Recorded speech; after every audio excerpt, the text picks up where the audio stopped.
We did surveys of folks in Rainier Beach, a number of different organizations, and learned that our young people didn't feel connected to school. We learned our residents didn't feel connected to the community. So we started 2 signature events, the town hall and back to school bash. And those served as ways to support folks interested in education and then to get folks' voices into what's going on in the neighborhood. This is Hourglass, the podcast for United Way of King County in Seattle. Coming up, a conversation with Gregory Davis of Rainier Beach Action Coalition, an organization that empowers its South Seattle community and helps kids across the region get ready for the upcoming school year. United Way of King County proudly supports Rainier Beach Action Coalition and its efforts to build a connected, sustainable, and equitable community. We will also hear about United Way's Our Neighbor Fund and about a local volunteer opportunity. I'm your host, Joe Burris. Thanks for tuning in. The first week in September marks the beginning of the school year for the Seattle, Highline, Lake Washington, and North Shore school districts. For many parents and students alike, that conjures up 2 words: school supplies. Now is the time of the year to make sure that kiddos head to classrooms with everything from backpacks to composition notebooks to 3-ring binders to glue sticks to number 2 pencils. And if you don't want to risk traveling all the way to the mall or department store only to discover upon arrival that they're out of what you're looking for, take note. Rainier Beach Action Coalition in Seattle has got you covered. On August 24th, Rainier Beach Action Coalition, or RBAC, will host its annual Back-to-School Bash at Beersheba Park from noon to 4 p.m. The Back-to-School Bash not only provides children with backpacks and other much-needed school supplies, but it offers everyone community resources and services. Add to that food, music, and entertainment, and you've got a much-anticipated gathering that annually marks the unofficial end of summer. In one of Seattle's most racially, culturally, and economically diverse neighborhoods, RBAC says that the event helps prepare youth for the upcoming school year and fosters lifelong learning, and it ensures that many families can obtain resources and services they might not otherwise have access to. The Back-to-School Bash is one of the signature events of RBAC, which for years has worked to empower Rainier Beach residents amid an ever-changing, ever-gentrifying South Seattle. The organization was formed in 2015 after the merging of the Rainier Beach Community Empowerment Coalition and Rainier Beach Moving Forward. Its goal is to implement the Rainier Beach Neighborhood Plan, which was launched in 1997 to promote quality education, living wage jobs, affordable housing, and community capacity.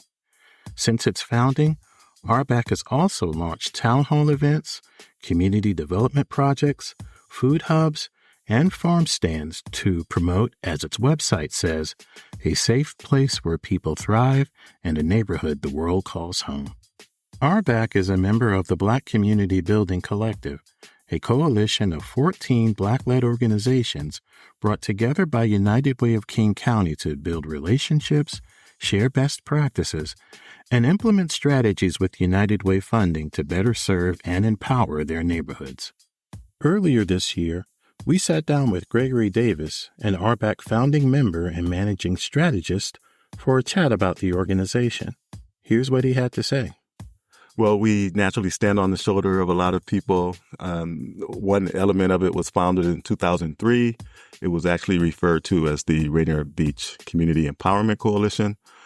We did surveys of folks in Rainier Beach, a number of different organizations, and learned that our young people didn't feel connected to school. We learned our residents didn't feel connected to the community. So we started 2 signature events, the town hall and back to school bash. And those served as ways to support folks interested in education and then to get folks' voices into what's going on in the neighborhood.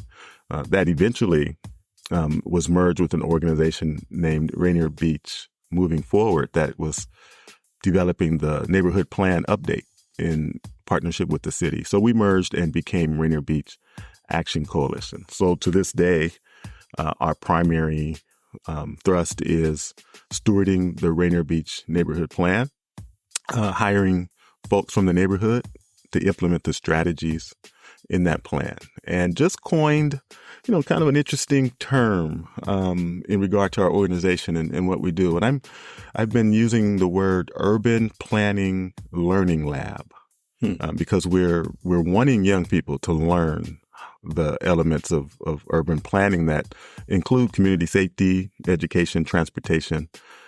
And so that's kind of the thrust we're on now. Rainier Beach neighborhood plan. And I love talking about this because the origin story for me is through the work of the first African-American mayor in Seattle, and that's Norm Rice. When he was mayor, he wanted his administration to lift up the voices of the neighborhoods, and he wanted his departments to be interdepartmental. So when you looked at a particular geographic location, it wasn't just Seattle Department of Transportation by itself. It was Seattle Department of Transportation in coordination with the Office of Economic Development, with the Office of Housing. So the neighborhood plan is the hopes and dreams of the folks in the neighborhoods. There were 37 originally during his administration. Recently, I can't say recently, but in 2010, we had an opportunity for an update. So we lobbied, we used a University of Washington landscape architect studio to make the pitch to the city council. And so here we are now in partnership with the city around what does the transportation investment look like in Rainier Beach? What are the community safety investments? The whole plethora of what a neighborhood plan encompasses. Any city department that has a presence in the neighborhood, we are having this plan, kind of dictate their activity. We're monitoring their activity through the plan. And so it's one of those things that just really gives you grounding, allows you to have an organization that spans the full context of neighborhood life. And that's really where we want to kind of center the organization in that neighborhood plan. Tell us about the town halls and some of the issues that have made them what they are. Some of the things that you bring up and things that I think at one point you told me that developers come in and they talk to the residents through the town hall. Yeah, so the development opportunity is one of many that we've been able to host over the years. I'd say we've probably done about 60 of them. So imagine when we're informing people about issues in the neighborhood and we're giving them an opportunity to come and share what they know, hear what's new, create plans for the future through those gatherings. It's kind of the typical town hall that you would see in, probably in the media, but we're definitely a little more neighborhood based. And we do have very provocative topics because everything going on in the neighborhood is provocative. So it could be a food justice town hall where we invite the local food access experts. Could be Ms. Thatcher from Rainier Beach Food Bank. It could be farmers from Black Farmers Collective that we bring to a food justice town hall. I think the one that I enjoyed the most, as you referenced, was calling the developers together. We have about 4 housing development projects coming online in the neighborhood, probably up to at least 900 units. And we needed to bring them into the neighborhood to see what the residents were interested in, to see what opportunities there were for businesses, to talk about what we needed from them. One of the things we needed from them is to participate in neighborhood activities and not just take up the project, develop it, and then leave. We talked about the importance of having units for 60% annual median income households, because that's who's in the neighborhood. We talked to them about wanting local Black-led organizations to own the ground floors of their development. No, it's interesting because when you hear people talk about development going on in a city, you hear that if you're trying to make what folks call community benefits agreements, it's critical to get in early before they start laying down foundations. Because if you come in after that, it's probably too late. How has that worked for Rainier Beach Action Coalition? Yeah, I like that question because it brings up this notion of a learning lab. And this is an urban planning learning lab. And this is one of those lessons, right, that we want to learn.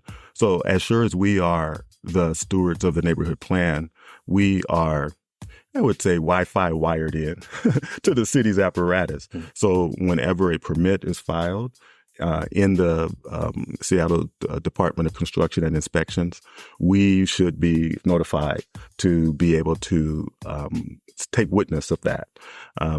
There is a Southeast Design Review Board, and so these projects need to come before that. So we know that that's a point of engagement with developer. That's what we've learned.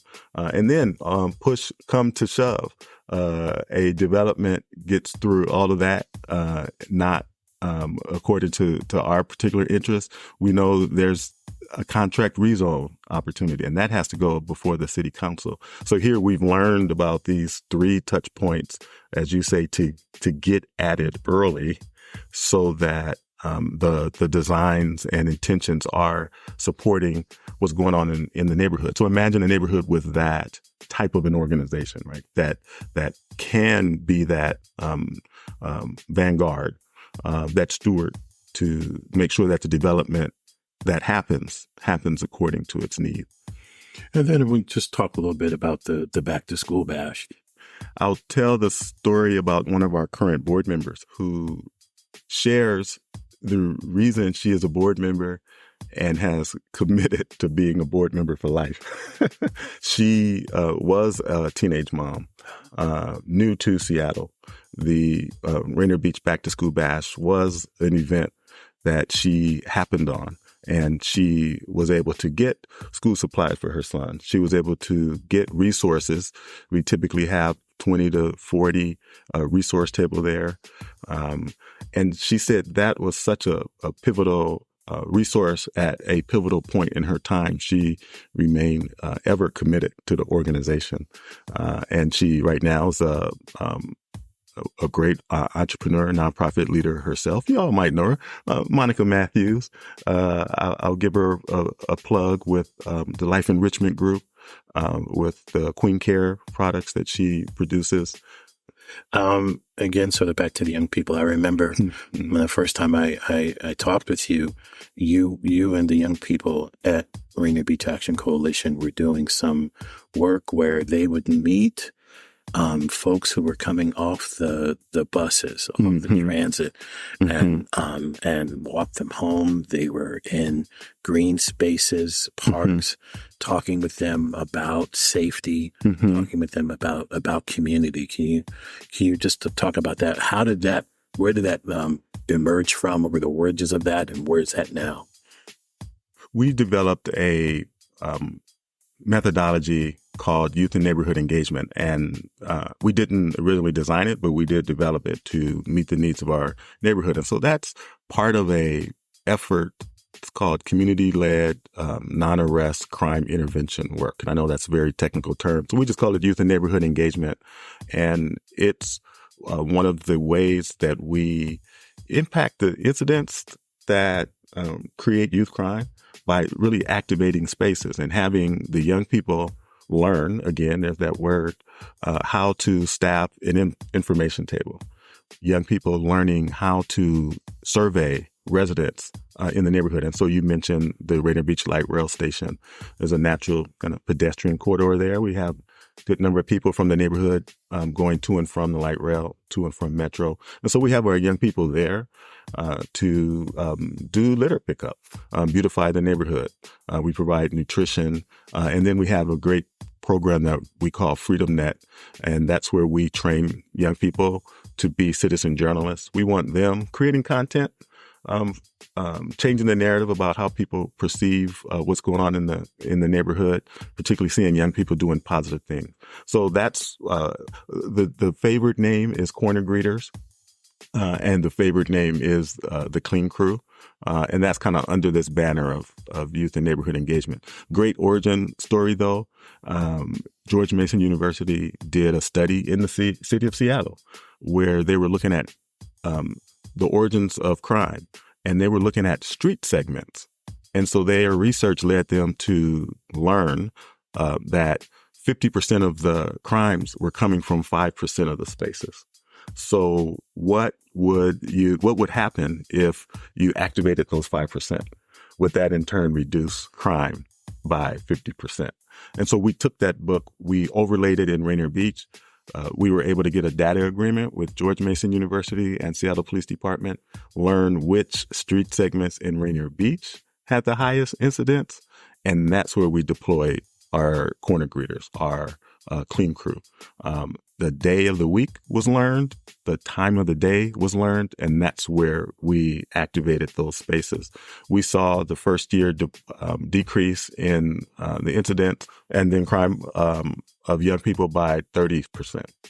It's held steady from there on. And this has to be something that couldn't happen without other partners. King County Boys and Girls Club, Southeast Safety Network, Marty Patu and her team of Safe Passage, who provided guardianship, and many of the other organizations in the neighborhood formed an initiative called Rainier Beach, a beautiful, safe place for you. And so that's what's holding that work today. So we would continue to learn. Started out by learning, and we've seen the impact of it. Just going to stay with that because I know you and I have had conversations about this, the narrative. What is the narrative around that community? How much of it is accurate and how much of it is inaccurate? And what would you like to see done with both, really? I'll start out by just my coming to downtown Seattle to do this interview. And I was walking through Pioneer Square and thinking about what's the narrative, Pioneer Square. The origin point for the city of Seattle, something to hold up. But then there's this other narrative it has. And it just has me thinking, about our neighborhood. I can tell you the narrative that we promote is one of vibrancy, one of interested in collaboration. We have the highest per capita number of public art installations of any neighborhood in the city. We're home to Northwest Tap. We're home to the Rainier Dance Center. We're home to some of the best basketball played in the state. So when we talk about a neighborhood that is primarily Black, people of color, we lift up those things. We lift up being very proactive in getting investment in the neighborhood through the sources that should be providing it, particularly our city. Naturally, we are battling against media flurries that occur when incidents happen. And that's one reason why we do this Freedom Net project is to create our own media around that. So just like any neighborhood, be it Pioneer Square, be it a neighborhood in West Seattle, we are always trying to create our own narrative and always trying to combat the narrative from folks who are looking from the outside. And just two more questions. Talk a little bit about you. How did you get involved in this work? What are your origins? Yeah, West Compton, born in the 60s and 70s. So really, when you think about like what was happening in South Central Watts at that time, you can imagine a varied experience. But one of the things that I seldom say, but because it's Black History Month, I'll give this shout out. So grew up during the time of the Watts Rebellion, 1965. My father worked for the Southern California Gas Company. He was a dispatcher.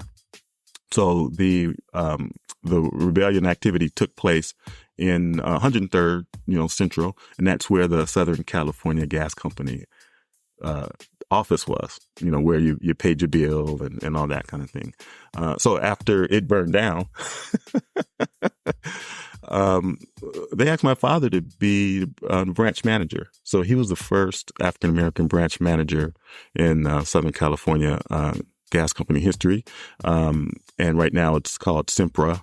And that really, and so he was involved in public affairs. So he would go to the Lions Club. He would go to the Rotary Club. He would go to, the Elks Club to talk about, energy, to talk about, bringing that organization a little bit deeper into the neighborhood. So, I've seen his public affairs actions and I think that kind of rubbed off on me. So I got into the nonprofit world, out of college. And by the way, went to college with Gordon McHenry, United Way CEO. And, that's where I learned about Norman Rice's work. Was at Central Area Motivation Program, now Bird Bar Place. And naturally, when he was doing his administration, wanting that neighborhood plan, wanting to hear voices from the neighbors, CAP was the place that he went to. So I was there, and that's where I got exposed to kind of urban planning, Central Area Neighborhood Plan. Ultimately, was asked to serve on the Planning Commission. But I think I got a sense like, okay, urban planning is one of those things we can engage young people in. We can impact the cross section of what's happening in the neighborhood, have a broader, deeper effect. And so ultimately, after a 13-year career at Casey Family Programs, I resigned from there and started essentially working at RBAC full-time, founder, and now serving as managing strategist. We have a number of investments in community safety, economic development, and food justice, trying to get our chops in housing and in transportation. Gregory Davis, Rainier Beach Action Coalition. Thanks a lot. You're welcome. It's been my pleasure. Our neighbors are doing their best to keep food on the table, but it's not been easy. During the COVID-19 pandemic, grocery prices rose to their biggest increase in 50 years. Most of the federal dollars that addressed the food crisis during the pandemic are gone, but grocery bills remain high. That's why United Way of King County has launched the Our Neighbor Fund. We're raising $12.5 million to invest in strategies that will feed families in the coming year. Our Neighbor Fund will help expand our home grocery program to provide 5,000 families with free groceries each week. And it will help an additional 100 schools in King County implement the Breakfast After the Bell program, impacting 49,000 students. We're asking you to please make a gift to the Our Neighbor Fund so that we can serve more of our neighbors. For more information or to make a donation, log on to uwkc.org/donate. Looking for a volunteer opportunity? If you have experience facilitating youth support groups, consider volunteering at Lambert House, an organization that empowers lesbian, gay, bisexual, transgender, and questioning youth to develop their leadership, social, and life skills. Lambert House is recruiting volunteers for its gender discussion and transgender support group. This group meets every Monday at 7 p.m. at Lambert House in Seattle. For more information, log on to lamberthouse.org. At United Way of King County, we are working side by side with communities to build an equitable future for everyone. Hourglass United Way is a podcast that highlights how we and our partners spend time making a difference in our communities. Our work is made possible by the generous donations from people like you. Please send comments and suggestions about our podcast to hourglassunitedway@gmail.com. To learn more about our work or to support United Way, log on to uwkc.org. I'm your host, Joe Burris. Thanks for listening. Until next time.